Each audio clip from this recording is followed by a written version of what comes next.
All right, mate. Tell me about Al Mathana Task Group in Iraq. Oh, AMTG2. Okay, so this was the second round of Iraq into Al Mathana. So this was supporting the Japanese engineers. Supporting Japanese who were running around rebuilding schools and stuff. And so we were providing effectively protection for them to do their job. We were co-located with the 2nd Parachute Regiment from the British Army, and they were doing their own thing. They're a formidable bunch of blokes to hang out with, that lot. And really, it was part of the rebuild phase of Iraq. So it's post-invasion. We were trying to get it across to everybody that we were the nice guys. We're trying to help out and go around and sort of rebuild, build some relationships. I had a lot to do with the local TV station, Al Mathana TV there, because it had a very big antenna. So in the invasion, somebody dropped a bomb on it. And so that had to get rebuilt. The Japanese filled it with lovely new Sony equipment. And then there was really, what do we now do with the TV station? So I had a lot to do with that as well. Wow, that would have been pretty interesting. So the role you played was basically in communications, which is important, but you also hold the combat badge.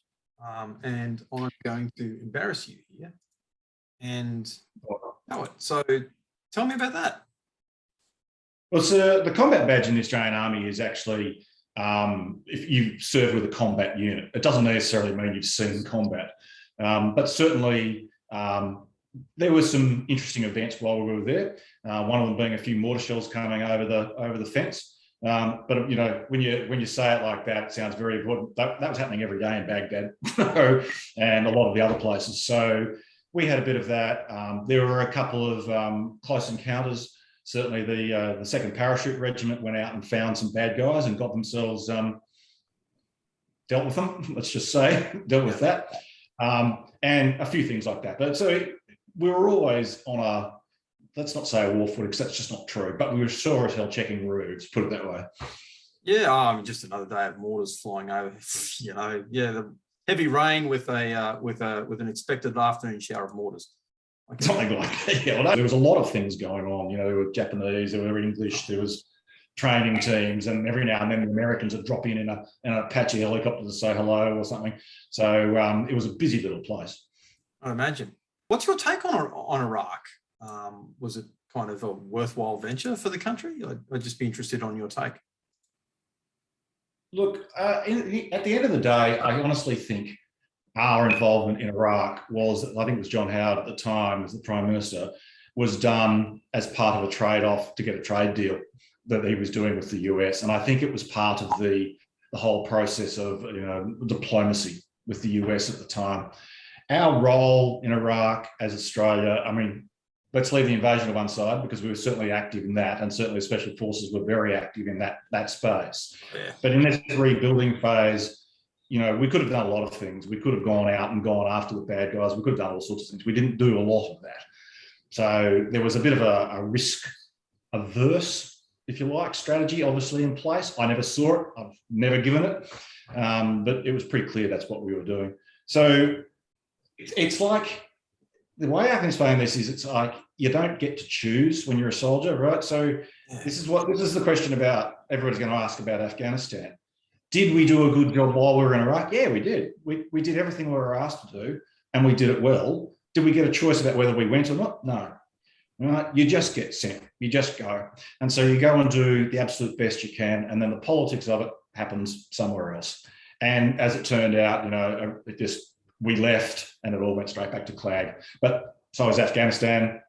You could argue about Panama with the Americans. You could argue about any of those, but any sort of war since World War II, really. You end up with a similar result. So was it worth it? Look, I'm glad I went, because it was for me, it's the old, you've done all that training over years and years and years and years and years. Why train for a marathon and then never run one? Right? So you go and you do it. I'd never do it again. And it was a hard place to be. It was a hard job being locked in Camp Shitty, as we called it, Camp Smithy. It was just this horrible little thing in the dirt that we all lived in, and all living on top of each other. And so cabin fever, which is the very polite version of it, got going in there. There was a lot of we'll just call it friction is the easiest way. So by the time I got on the plane to come home, I was quite happy to come home, put it that way. When you're a soldier, you're an instrument of government. I mean, it's just, you know, for a person like me who came up as a journalist, a lot of people looked at me and went, what in the hell are you doing pulling on a uniform? Because people are going to tell you what to do and you are not going to like it. And they were right. So, you know, there was a lot of that went on, but I was brought in for my special skills. And surprisingly, I worked incredibly well with the Special Forces guys. We had a great relationship because they understand what a specialist does, right? And I remember them saying to me very early in the piece, said, you know, if the media comes out our front door, we're going to ring you and we're going to expect you to turn up. You want somebody shot, you're going to call us and we're going to bring a machine gun and we're going to do it for you. So it was just, you know, they understand specialists. And so we worked on really well. The regular army struggles a little bit with it because you're sort of not part of that machine. But look, you know, like I said, it's a job. You are an instrument of government. You go where you're sent. You do your job to the absolute best of your ability. You come home. Yeah. It's so like policing in that way. You don't have to agree with every law. You don't have to. You know, think that you arresting someone for cannabis is going to change their life and make the society a better place. But yeah, you took the oath and you're doing the same thing. All right. Well. Yeah, I mean, without wanting to start a huge, oh my God moment, I mean, you know, police running around at the moment enforcing COVID, that's got to be causing some friction inside the force. Oh, look, anyway. Yeah, and look, I won't go too much into that, but I got out of the job just after COVID, but I can speak about the time when I was there, and there were discussions about where it was going, and there were some concerns about some of the, well, what are the implications? Funnily enough, everyone's got this idea that all coppers everywhere are authoritarian, oppressive, big government people, and that's kind of not the case. They're big believers in due process. It's like, are they going to come down on the side of protection of the public generally? Yes, they are. But are they big believers in due process? And do they have to believe that the laws that they're enforcing, which includes obviously the protection for the offenders that they're arresting, are basically just? And the answer to that is yes. So without trying to represent anything, I can indicate that there were some conversations. But well, this is about you. So let's talk about the commendation you won. And again, I'm sorry to kind of embarrass you, Murray, but it's, you know, you've got a commendation signed by a Major General here, commending your actions for the Blackhawk tragedy. Could you just refresh so there might be some people out there, because it happened some time ago now, just outline the tragedy itself to give the viewers some context. Yeah, so look, tell us what happened. So June 1996. And it was a training exercise with Special Forces and 5th Aviation Regiment, plus a few other people who were up there at the time. And it was a training exercise essentially to approach, it was a counter-terrorism exercise. So they were approaching bad guys, and they were using a formation that they very rarely use because it's just inherently risky. And so 3 Blackhawks, I've only got 2 hands, come in very low, and then reveal up on target, like so. 3 of them, 1 in the middle, lined out like so. The guy in the middle has rotor blades spinning on both sides of him by the outside helicopters. And there's 2 other helicopters out here with sniper rifles picking off targets for you. The idea is to get the soldiers on the ground, out of the helicopters, fast rope them down, in they go, do their job. Blackhawks fly around and support, and then everybody goes home. It went wrong. And, you know, look, I mean, if Black 1 on the left-hand side, if I like, we're flying this way, turned, they revealed on target. We believe that they sort of went, oh shit, we're not quite on target, we're slightly off. Black 1's turned, forgotten probably where he was, and we've never been able to know because he died in the crash. Hit Black 2 in the middle, rotor strike, turned off. This guy Black 2 took a very direct hit, lost his tail rotor in the process. Black 1 rolled over on fire, went in upside down. It didn't end well for anybody. I think only 1 person got out of that from memory, out of that airframe. Black 2 went in without a tail rotor and managed to get some sort of a landing. I can't remember what the exact technical term is for it, but it was the seats and everything are designed to take about a 10G hit in the helicopter, and sure enough, they all straight down. So the pilots actually end up sitting down. The blades came off, the engine shut itself down, aircraft on fire, and lots of dead and wounded people in the back. And it sort of went from there, really. Yeah, actually, really quickly, obviously, I'll get you to continue the narrative with your involvement and how you won your commendation. But I know some of the police that were there when the bodies were recovered, and the bodies were brought into Townsville. And yeah, they formed a little something that I found out about later on, and I've actually seen the film of it. They formed a little guard of honor, just like a police guard of honor for the guys when the bodies were being brought out and taken to the thing, which I've got to say warms my heart. And you know, to acknowledge the ultimate sacrifice that these men made. But do go on. But look, so the crash happened. I wasn't up there. I've been flying with these guys the week before. Sorry, with 5 Aviation, not the SAS. And you know, I had a fair bit of experience with these. I knew all the various people. I knew that they were in town because they'd come to see me as a public affairs officer, because we'd had an incident probably the year before where some people fell off a fast rope, and we didn't know what to do about it when the media started ringing. So we had open contacts going. Anyway, so this has happened. Obviously, the safety net's gone off, the radio net's gone off, and the duty officer sitting in Townsville has rung the brigadier first and gone, "We've got a real big problem here." Rung me second and gone, "Murray, I can't tell you much because I don't know much." So this is 7 o'clock at night. "I don't know much, but we've got 2 helicopters had a mid-air crash, blah, blah, lots of people hurt. That's about all I could tell you. I've got to go," and hung up on me. Well, so I had a number for where the SAS guys were. And so I picked up the phone and rang that and got somebody on the other end. So, "Hi, it's Captain Cornish from Public Relations." And all that. "No comment, sir." Bang, and hung up. And I went, "Well, that's weird." So then I rang the control room at 5 Aviation and got the same treatment. Bang, the phone went down. I went, "Right, some bad shit's going down here." This is bad. So I pulled on a uniform quickly on the premise that, you know, the hospital would be involved somehow. Drove like a bat out of hell to the Townsville General Hospital. Arrived as 5 Blackhawks sort of sat down. They're actually already on the ground. The media had already figured out what was going on. They were all standing around. So wounded being moved, ambulances running around. You can try and imagine the scene, right? And so I got on a headset to one of the helicopters, hoping I'd know who the pilot was and try to find out what was going on. And all I got was, "Oh, mate, it's just a mess up there. It's a mess up there. Look, we've got to go. We've got to go back." Bang, the headset was gone. And they flew away. So thinking they were going to bring back another load. At that point, I mean, there was a whole lot of media controlling going on. I don't know if you've been around Blackhawks, but five aircraft coming off the ground at the same time, it's going to knock you over, right? Yeah.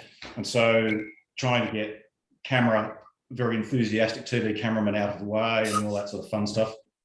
Anyway, so they've all headed off to the hospital because the Blackhawks have gone. The ambulance, the guy in charge, it turned out, I think, if my memory serves me correctly, they were actually doing a practice run for a disaster that afternoon. And so I got the phone call, and so they just all turned up.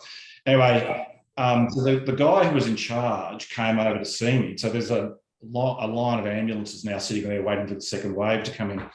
And he came over to me and just said, "Murray, they've run out of capacity in the hospital. We're going to have to take them to Mackay or Rockhampton or somewhere." And I looked at him and gone, "Like hell."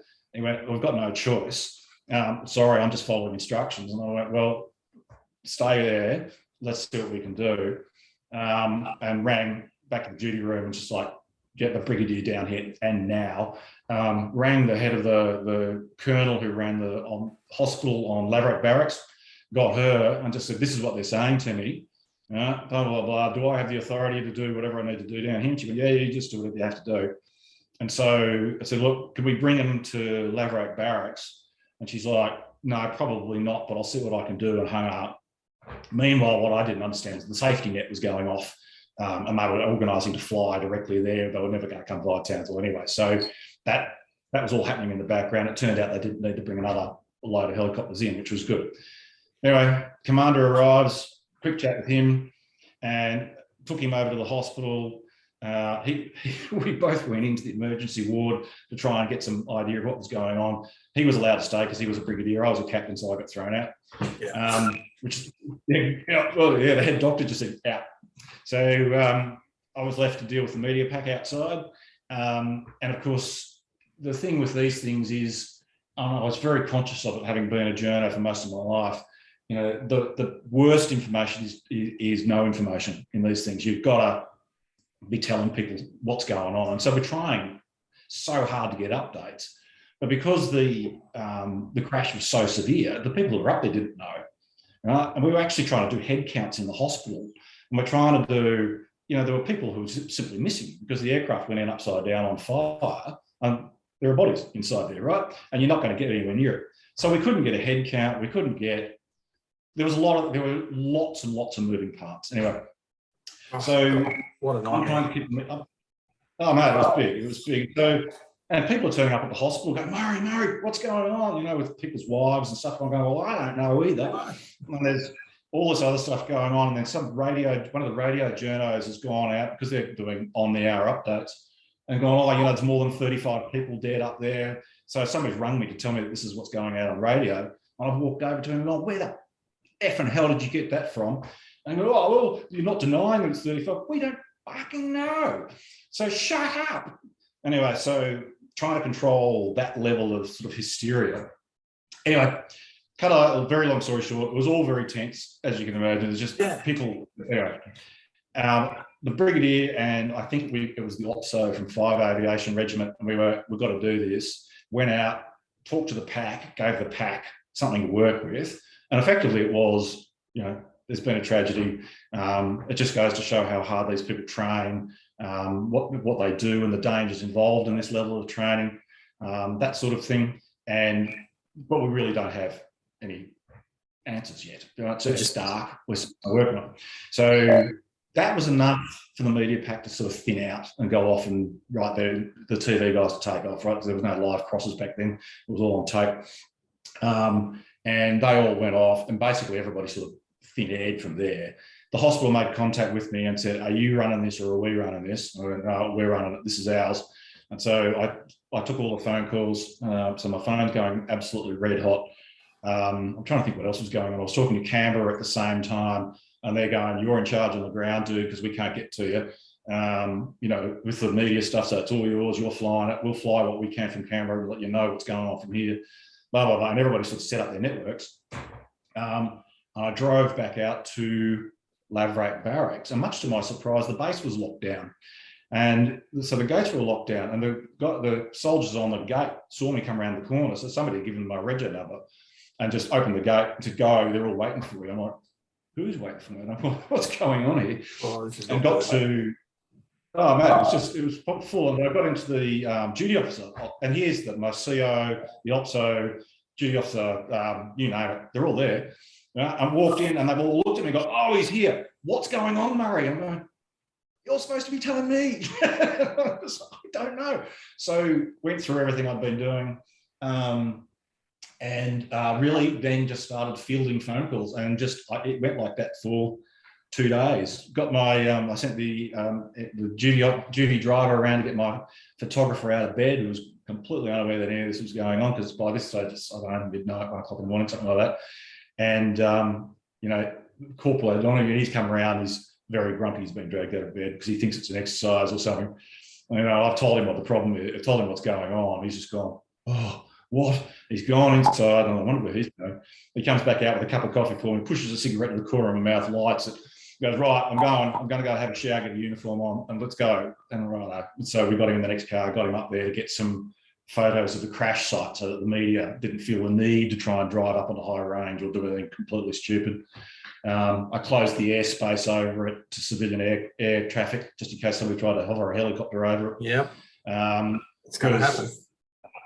Carbon fibre burning, right, turns into really nasty dust, right? So there was all that. So we closed all that. And I think my boss came in to see me about 4 o'clock in the morning. By this stage, the BBC was on, ABC America was on it. My phone just wouldn't shut up. So I was on the 3rd phone battery. So I had people running around charging phone batteries for me.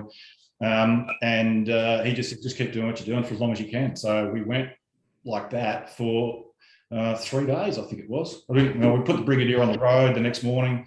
We did, live crosses into Channel 10, Channel 9, Channel 7, ABC, local radio station. And then he just went, I'm done. I've got important things to do, Murray. And he took off. And then it was just back to me, just sitting there, or in the back of my mind, I was very conscious of what a total balls up that whole, the way military handled the Voyager disaster.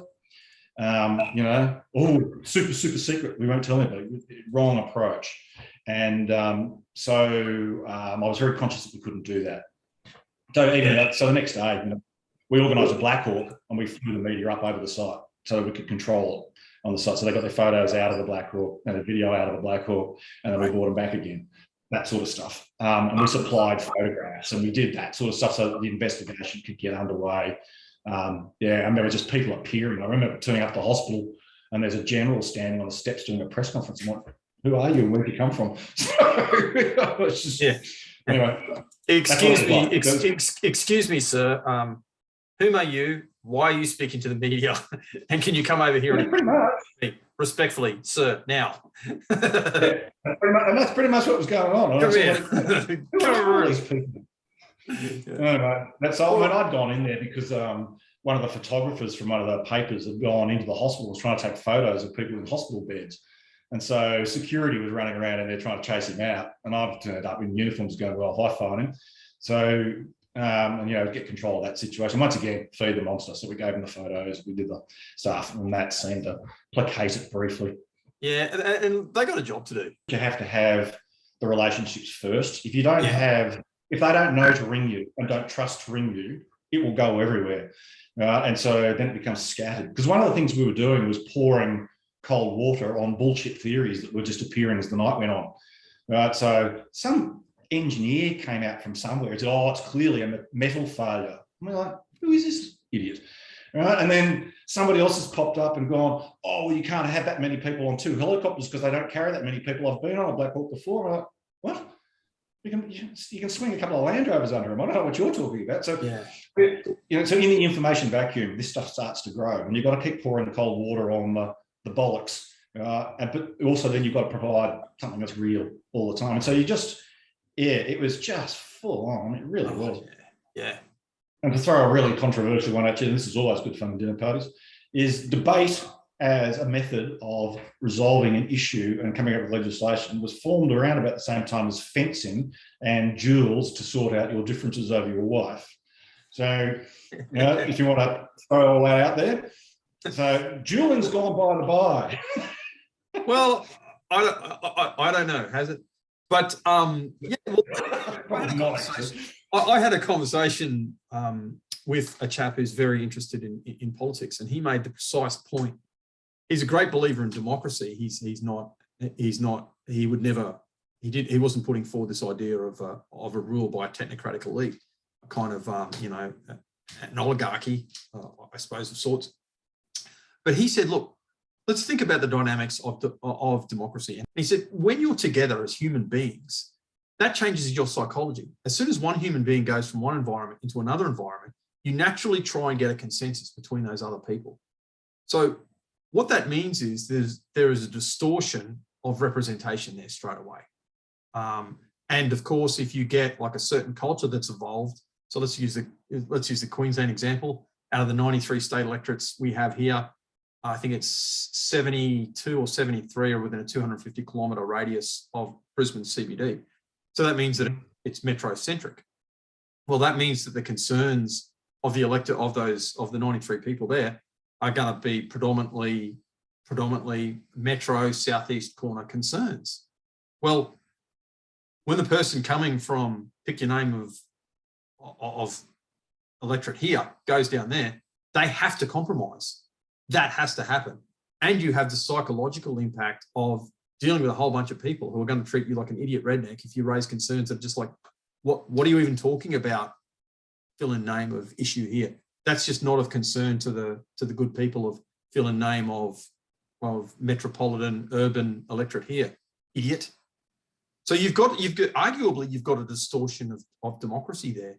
One of the things this guy suggested was this. He goes, let's use technology. And when he used the Star Wars example. Yeah, I've got a fan.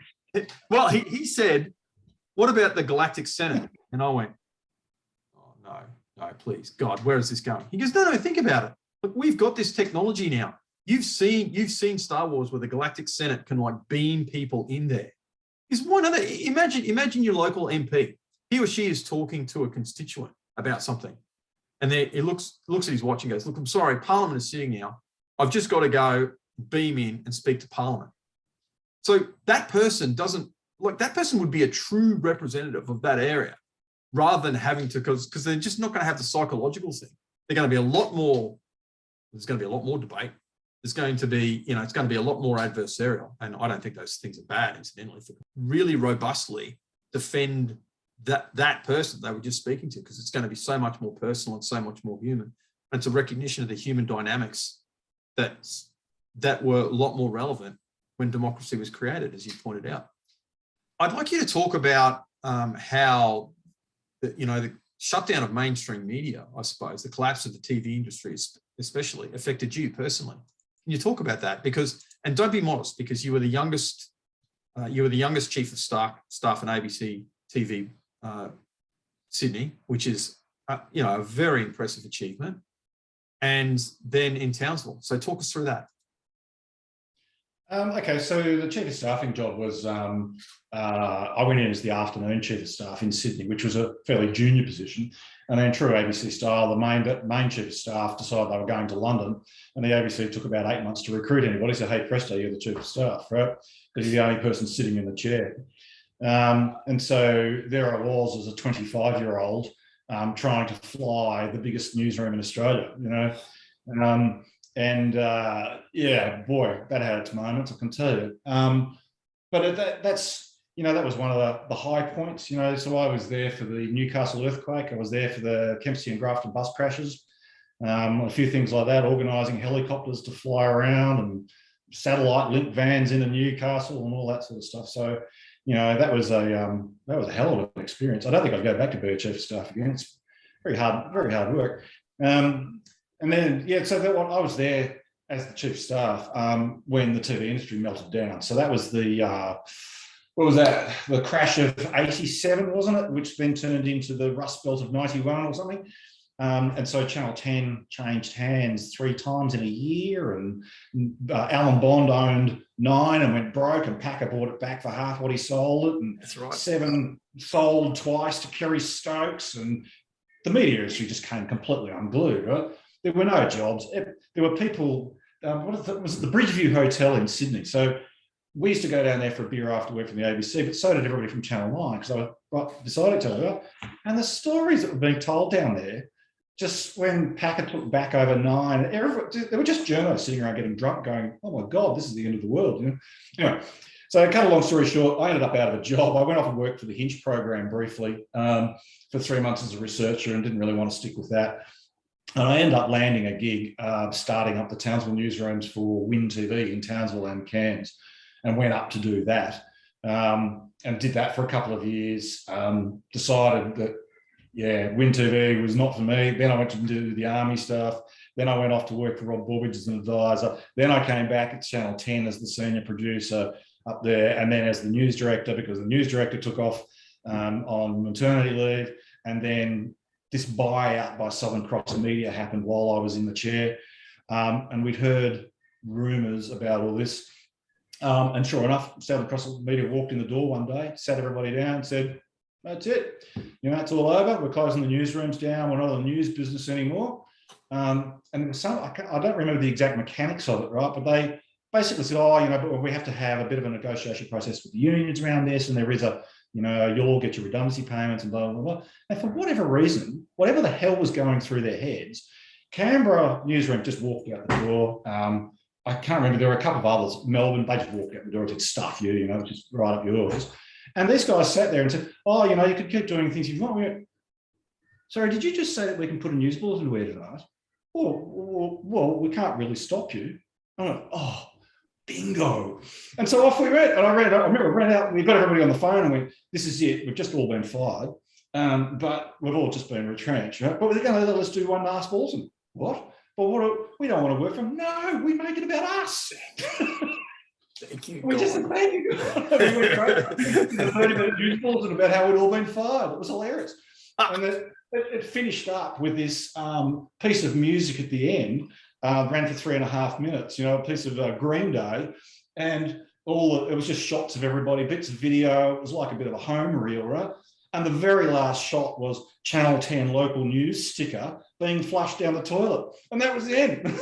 We all went home. It was hilarious. Oh my God. It was great.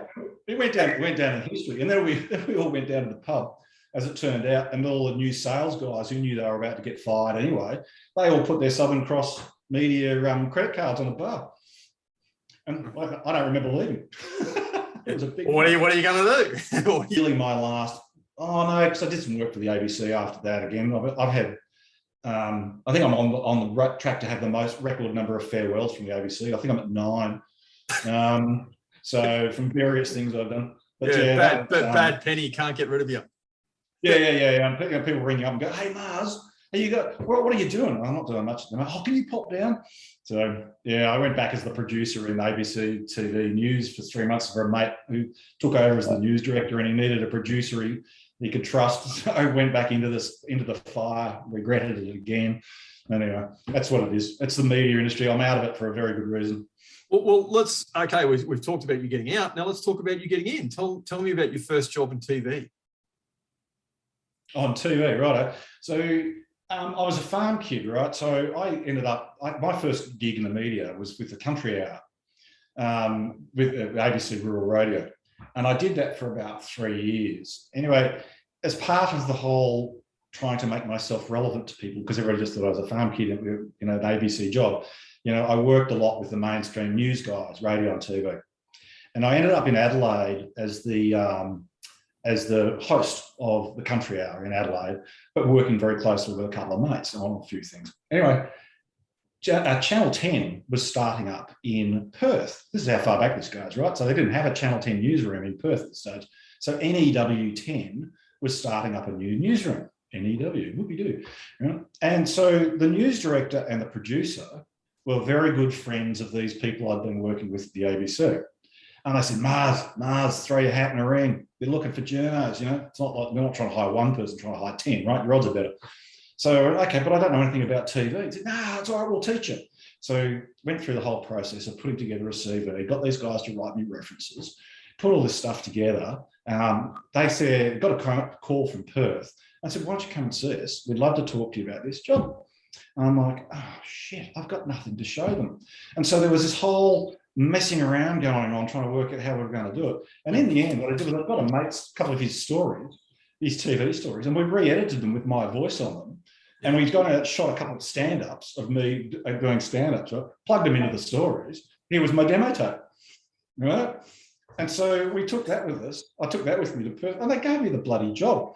Right? And so then the whole panic starts, but I don't know anything about TV. So there was this whole panic before I got there.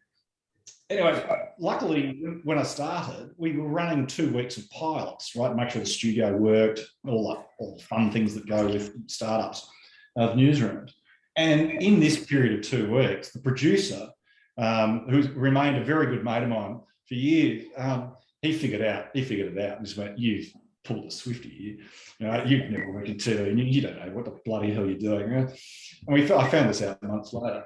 And he went, so the news director apparently was really pissed off and was ringing people going, I can't believe what you just sent us, you bastards, we've just paid for him to move here and everything else. So all this shit's going on in the background. And the producer, I saw him about a month later because, I was giving a fair bit of face. So I said, so you worked it out? I said, oh yeah, I figured it out 2 days after you got here. I went, well, how come I didn't just get fired? He said, anybody who's got the balls to pull that off deserves the job as a journalist. So you were in for sure. And so they made me the police roundsman for Channel 10 because I said, you've got the balls to hang out with those guys. They're fucking great. And that's what happened. So I was the police roundsman for 12 months. It's hilarious. And so that's how I got the job with the ABC as the chief of staff. So that producer, Dave English, left Channel 10 and went to the ABC in Sydney. And they were looking for a chief of staff. Said, oh, we know just the bloke. This guy who fakes it till he makes it. He's the man. You. Exactly, this guy's got balls of steel. I will bring him across. So yeah, that's how that job actually happened. So that was Dave English and I followed each other around the country after all. That was hilarious. He eventually died of diabetes, which is very sad. But God, we had some good times, I'll tell you. So tell me about the story that sticks most in your mind. Stuff I've covered, I guess. Look, it's a hard one. I think I sent you a thing about an award I won very, very early in my journalism career. It was a Rural Reporters Award. And it was on a thing called Farming Enterprises. I hadn't been a journo for even 12 months. And I dropped on this because I got dropped into Wagga Wagga of all places as a radio journo. And there was this thing going on called Farming Enterprises. And I dug around it because a few people went, I think it's a bit dodgy. And so I got into it. And sure enough, it was this whole front thing where people were promising to refinance farmers' loans with foreign currency transactions and all this other stuff. And the whole thing was a front, right? But it sucked thousands of people in. And anyway, so with all of 12 months experience, my bosses were getting a bit jumpy about the fact that I was chasing these guys around trying to find it. But anyway, we finally nailed the story, and I went to air with a story called Farming Enterprises of Fraud. It was about 10 minutes or 20 minutes of radio.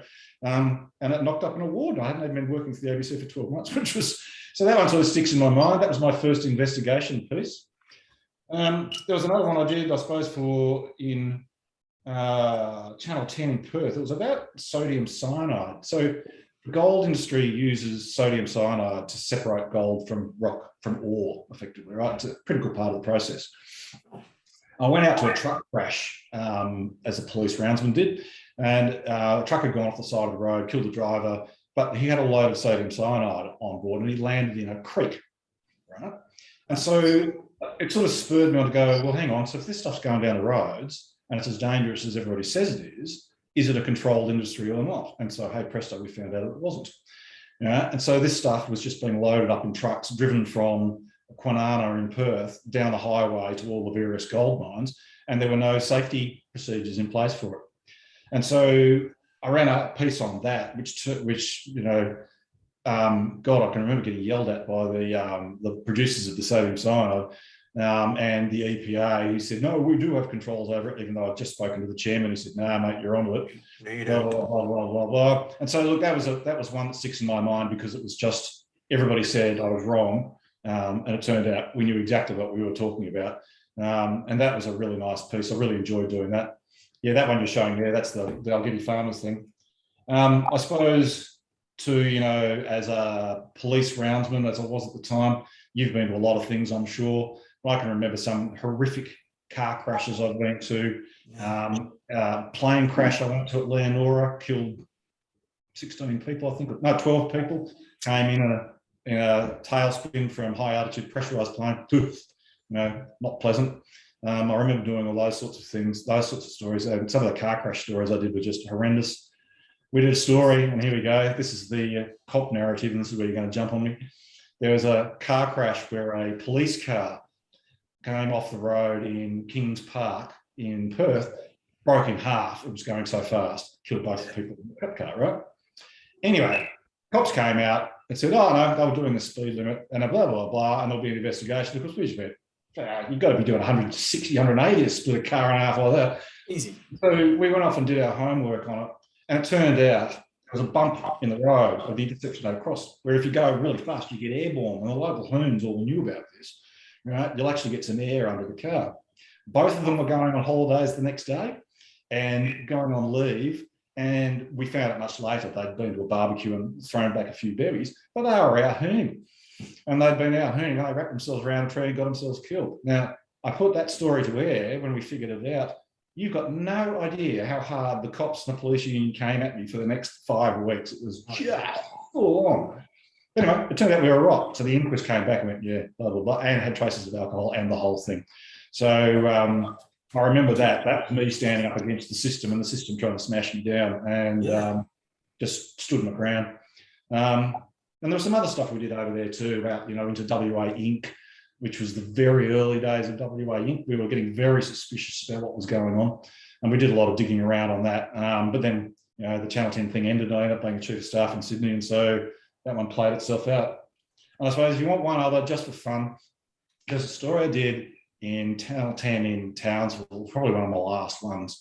There was a young cameraman that the other journos have been saying, oh, he never shoots the right stuff. Right?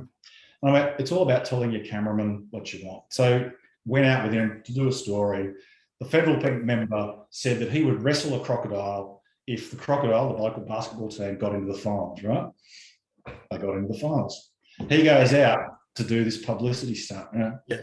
So we get all the normal stuff. And here he is, he's wrestling plastic crocodiles and just what we call pig facts, right? Picture opportunities. And he goes, all right, but you've got to kiss the crocodile. Right?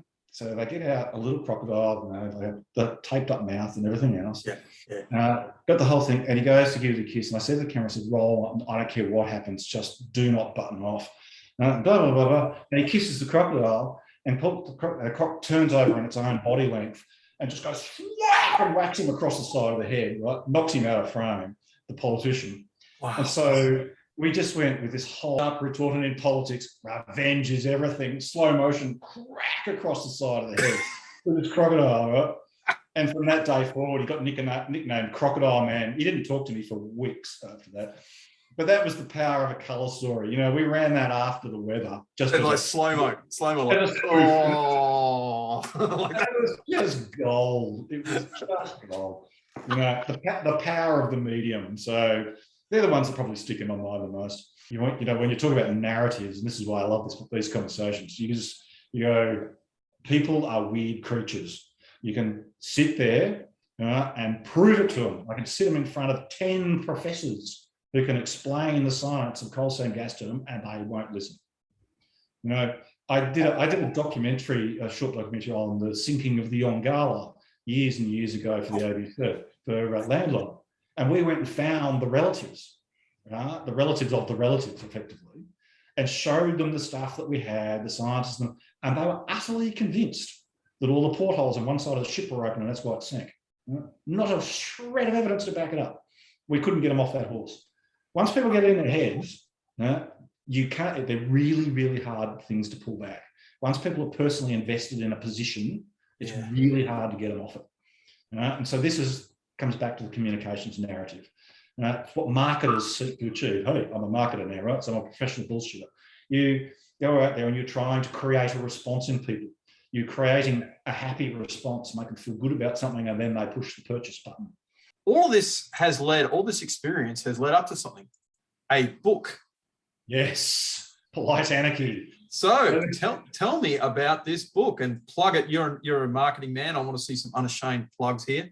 Okay, yeah, look. No, seriously, tell us about it. Okay, look, the best thing I ever read about book writing was, I think it was Stephen King. And he said, you don't sit down and write a book has to fall out of you. If you sit down to force write a book, it won't happen. It's got to be in your head. Right? Being a speechwriter, being a journo, being a whatever, this thing had been building itself in my head for years. And so it came out. And it is literally, it's the story of a little guy, a farm kid. His dad gets done over by the banks. Dad takes his own life in the end because he can't bear the fact that he's going to lose the farm, lose everything else. Son, daughter, and friend vow that they're going to get their revenge on the banks. And away they go. And through a series of events, right? And these are meetings I've sat in. So there's stuff in that book. It is a fiction, but believe me, I've been in the meeting. Right? And how a whole series of events combine that they actually end up winning, and the banks get knifed. But it also takes out an entire federal government at the same time, and the economy goes cool, and everybody goes home to try and figure out what they're going to do next. Because effectively, if you bring down the banking system in Australia, you are going to bring down the national economy, right? And it's just how one little guy gets really determined and knows how to work a system, talks to his mates, and then a whole series of events combine and it collapses. It's like the anatomy of a disaster and how one person can bring the whole thing down. It's also based around my understanding through business and government, just how finely tuned some of these things are. Because when you're a speechwriter and stuff, I've read all these numbers. You sit there and you look at it and go, so if we just do that to that and that to that, yes, no, we don't want to talk about it. Right, okay, very interesting. Wow. Right? So it's the culmination of 35 years experience in media, government, business, disaster management, all that sort of stuff. And as you go through, because I know a few people have read it, and they've just gone, that's just bullshit. People just don't behave like that in a while. I've sat in that meeting, and I can tell you that's exactly what they're like. I mean, I've sat in rooms with, I remember myself and the CEO of the Gasfields Commission getting taken to a meeting in the minister's office. We walked in, there was 26 gas executives sitting in there. That was a really fun day. The names have been changed to protect the not so innocent. Correct, right? So I know how these things get played. I've been there and done. And so it's got 5 stars, if I may make the observation. Yes, it has. It's been very well reviewed. I've got to say, selling books is a really hard thing to do. I know you've had an experience, right? Books, they're hard things to move around, but it's been, the reviews have been fantastic. I've been so pleased with the reviews. And a few people have taken it away and gone, wow, I really need to think about the way governments and stuff work, because there's a message in there. One of my friends read it and went, why didn't you just name the people? And it's because I would have been in court for the next 20 years. So, yeah. And you so, would have been. So tell us about, this is leading somewhere. Tell us about your take on democracy. Oh, cynical. Oh, okay, so here's a game to play at dinner parties for you, all right? The game is really simple. How many countries are there in the world? Most people can't answer that question. 226, I think. Oh, that's not bad. That's the most accurate answer I've heard in a long time. I think it was about 206 the last time I looked. It's all based on what the UN recognises, okay? Yeah. So there are people who call themselves a country who aren't actually officially recognised by the UN, Taiwan, Georgia, a couple of others, right? They're not hard to find. And so you end up at around the 210 mark, okay? And every time I check on Wikipedia, it changes. So, which is also very interesting. So if there's 200, let's just call it round figures. There's 200 countries in the world. Let's just say round figures that are recognised, right? How many of those countries have a genuine democracy, as in you can really freely vote, okay? Have a free-speaking media, so the media can criticise anybody it wants or take anybody to task it wants, and an independent judiciary. How many countries of those 200 odd in the world have those as their basis? If you get past 20, you're wrong. No, I'd say outside of the Anglosphere. I think about this a bit, actually. It's funny you should raise this topic. I'd say outside of the Anglosphere, I wouldn't even, to be candid, I wouldn't even include much of continental Europe in that. Although they're democracies, like arguably the EU has distorted things so badly there that the nation state really no longer exists. And you've got a bunch of technocrats in Brussels. I know this sounds Brexity because I'm kind of pro-Brexit, and I don't know your opinion on it. You may disagree, but if you're not in the Anglosphere, you're not in a democracy. Well, see, you could put up an argument that the US fails the test because they don't have an independent judiciary. They elect their judicial figures, and they're political, right? So you can put up an argument that the world's greatest democracy, that it's enforcing democracy around the world, isn't really one anyway, if you want to go down that path, right? So once again, dinner party conversation, I can hear people yelling at the screen as I'm talking. It's just a really interesting thing to do, because it means that what we say is the greatest thing in the world to do is actually really one of the most unusual. We are in a minority. You know, everything we're doing, it's a minority. It's not a majority. It's not how the rest of the world thinks. And so you have to get your head around these things. I mean, I remember sitting in Iraq when they set up the parliament in Iraq with my interpreters. There were 2 interpreters. And so this is being televised live. And they've just looked at me and gone, what is this? This is what you call democracy. And I'm like, yeah, it's just like old women arguing. Yeah, well, there you go. Right. So they couldn't get their heads around it.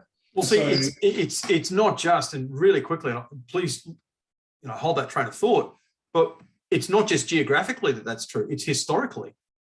Like, really, you go back, mate, if you go back to the turn before the First World War, like, you talk to people about that basic history. Germany had and wasn't even a constitutional monarchy. Germany had a monarchy. Russia had a monarchy. Like, really, it was the First World War that changed continental Europe into democracy, in inverted commas, and and Russia went communist anyway. So you're right. This is such a strange experiment. It's such a strange idea. We don't even really know what it means, and we're still sorting it out. You're spot on. And so the world, if you use the old cliche, the world's got a smaller place because we can go to anywhere we want. Right? People go along, have this really weird idea that, and we have laws around, for God's sake, that everybody's going to behave like we behave. That's just not the case. It's just not true. Right? So, doing business, I remember, once again, by the way, it is definitely a fiction. I was in Mexico and I ran into this Canadian guy who was running an investment private equity firm. They bought this really old historic tile making shop, right? So making ceramics, okay, was part of the thing. And I just, everybody went running off to look at all the pots, and I'm just saying, so what the hell brings you here? And so we were going through it all. I said, so is the price of doing business here everything I believe it to be? And he said, absolutely. So what you do is you bring 10% to the table is usually the figure. He said, we've got it down to 5. We're trying to get it down to 3. I went, what do you mean? So, we had to buy the mirror a 4-wheel drive, and we have to do blah, blah, blah. So it's on the take. So how are all these US companies who've got all these anti-bribery laws? And we said, what they're doing is they're franchising it off. So what you do is you go in, I better not name companies because I'll probably get all hostile, right? But they go in and they get a Mexican partner, 50% of the company, no voting rights, goes out and does all the bribing for you. Then you're fine. Because you can't do business in Mexico without paying bribes. I mean, going across the borders all the way through Central America was one of the most bizarre experiences I've ever come across. You hand your passport over and you put a $10 note in it, otherwise it doesn't get stamped. Exactly. Like, it's just, I lived out of Mongolia and China for a little while. And anytime I have conversations, people always talk about cultures and stuff like that. And it's kind of true. But the cultural values that we have here, which are fundamentally Judeo-Christian, really just are not shared by almost everybody else in the world. And if you include China in almost, and if you kind of say, well, China's definitely not a Western country, straight up, that's 1 person in 5 in the world who do not share our values. So they don't view human life the same way that we do. They don't even view they don't even have the same idea of truth. Like, it's not that they're in their own minds dishonest, but when you say truth, it's like, well, you're dealing with a whole bunch of Pontius Pilates who sit there and go, truth? What is truth? Kind of like this weird concept. What are you appealing to? Are you appealing to science? Are you appealing to my personal experience? Are you appealing? It just gets so complicated. Yes, it does. And that's the people thing, don't even view human life, the value of human life, the way that we do. And we don't even really live that. You're spot on. Yeah, go to South America and just, what are the 2 biggest languages on the planet? English and Spanish. If you can't speak Spanish, you can't travel in South America, pretty much, right? You've got to get your head around Spanish. And there are so many things we miss, I think. People think it's all going to go along the way it's been going, and this democracy thing is all just a beautiful piece. I'm on the Interstellar Senate, the Galactic Senate. I really am. I'm almost on that page. It's what we do and the way we do it is going to have to change. And like I keep saying, we seem to have reached a turning point here. And certainly, mind you, I said we reached a turning point, September 11 too, but everything just went back. But so we'll wait and see what actually falls out of all this. But, communications is really showing up as a big issue. Politics is really coming up as a big issue. So where do we go and how do we go forwards from here?